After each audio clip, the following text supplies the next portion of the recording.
ဖုန်းတစ်လုံးဒါမှမဟုတ်ကွန်ပျူတာတစ်လုံးရှိုံနဲ့ရုပ်ရှင်အစစ်မီဗီဒီယိုတွေဖန်တီးနိုင်မယ်ဆိုရင်ခင်ဗျားယုံမလားမင်္ဂလာပါခင်ဗျာဒီနေ့မှာတော့အခုခက်မှာလူပြောအများဆုံးဖြစ်နေတဲ့ AI video generation အကြောင်းပြောပြပေးသွားမှာပါစာတစ်ကြောင်း write ထည့်လိုက်ရုံနဲ့ပုံရိပ်ရောင်တွေမဟုတ်ပဲတကယ့်ဗီဒီယိုအစစ်တွေထွက်လာဖို့ဘာတွေလိုမလဲအရင်ကဗီဒီယိုတစ်ခုရဖို့ရက်ပေါင်းများစွာစူးစမ်းရပေမဲ့အခုတော့မိနစ်ပိုင်းအတွင်းဖန်တီးလို့ရနေပါပြီ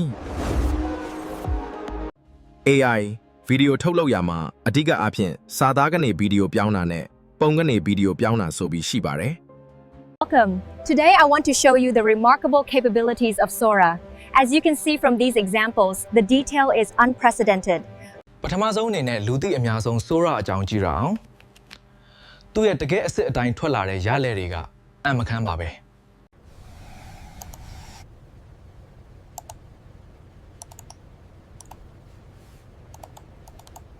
ဒီ runway ဆိုတဲ့တူကတော့ကျွန်တော်အခုသုံးနေတာပါဒီလိုမျိုးဗီဒီယိုတွေကိုအရန်ကောင်းကောင်း control လုပ်လို့ရတယ်ရုပ်ရှင်ဆန်ဆန်တွေတင်မကဘူးကလေးတွေအတွက်ကာတွန်းတွေ 3D animation တွေကိုလည်း AI နဲ့အလွယ်တကူလုပ်နိုင်ပါတယ် The primary objective this quarter is to enhance our market penetration and drive sustainable growth across all sectors. Avatar တွေသုံးပြီးစကားပြောတဲ့ဗီဒီယိုတွေလုပ်ချင်ရင်တော့ Hagen လိုမျိုးတူတွေကအသင့်တော်ဆုံးပါပဲ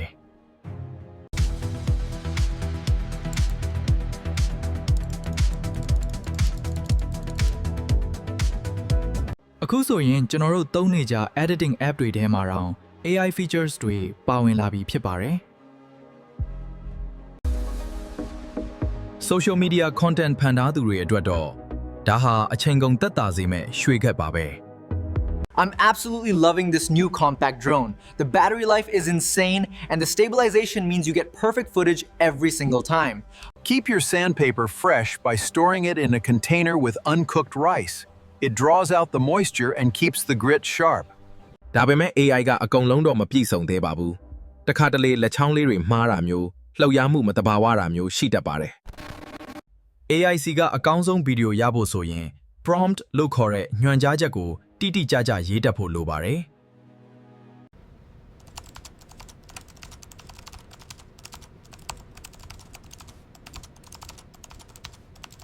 ။ဥပမာ cinematic light 4K 85mm lens စတဲ့စကားလုံးတွေထည့်သုံးတာမျိုးပေါ့နောက်တစ်ခါတတိထားရမှာကတော့မိုဘိုင်ခွင့်နဲ့ကျင့်ဝတ်ပါသူတစ်ပါးပုံရိပ်တွေကိုခွင့်ပြုချက်မရှိဘဲမသုံးမိဖို့လိုပါတယ်ဒီ fake လိုမျိုးအလွဲသုံးစားလုပ်မှုတွေကနေလဲကျွန်တော်တို့အမဲတတိရှိနေရမှာဖြစ်ပါတယ်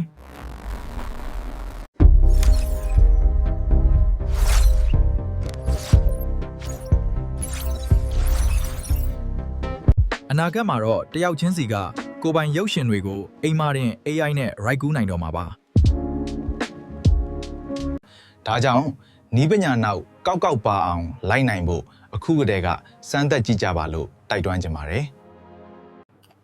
ဒီဗီဒီယိုလေးကိုကြိုက်နှစ်သက်ရင် like နဲ့ subscribe လုပ်ထားဖို့မမေ့ပါနဲ့နောက်ထပ်စိတ်ဝင်စားစရာ AI အကြောင်းအရာတွေနဲ့ပြန်လာခဲ့ပါမယ်အားလုံးပဲတာယာတဲ့နေ့လေးဖြစ်ပါစေ